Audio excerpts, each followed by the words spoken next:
ახალგაზრდა იურისტთა ასოციაციას საქართველოს მასშტაბით 71 საჩივარი და 77 ჩანაწერი აქვთ გაკეთებული ჩანაწერთა წიგნში. რაც შეეხება კახეთს, როგორც ტელეკომპანია თანამგზავრთან საიას თელავის ოფისის ხელმძღვანელმა განაცხადა, მხოლოდ ერთი საჩივარი თელავში ნომერ 6 საარჩევნო უბანზე დაიწერა.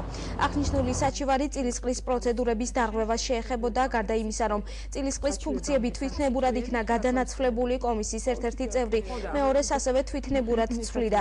მომხდარ ფაქტთან დაკავშირებით საოლქო საარჩევნო კომისია ასოციაციამ საქმის კურსში ჩააყენა.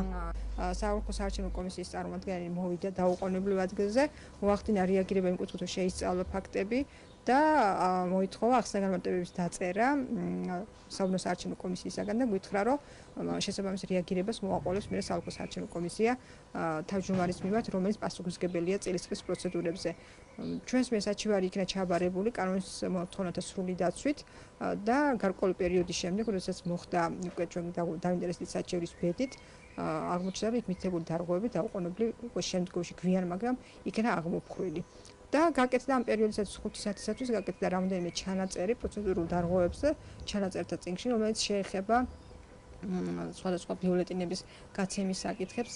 გარდა ამისა, იყო შემთხვევები სიგნალში დაფიქსირდა და კიდევ საქართველოს სხვადასხვა რეგიონში, როცა თვითონ საარჩევნო სუბიექტები, კანდიდატები იყვნენ საარჩევნო სუბიექტის წარმომადგენლები და აი ეს შემთხვევა კერძოდ სიგნალშიც იქნა დაფიქსირებული.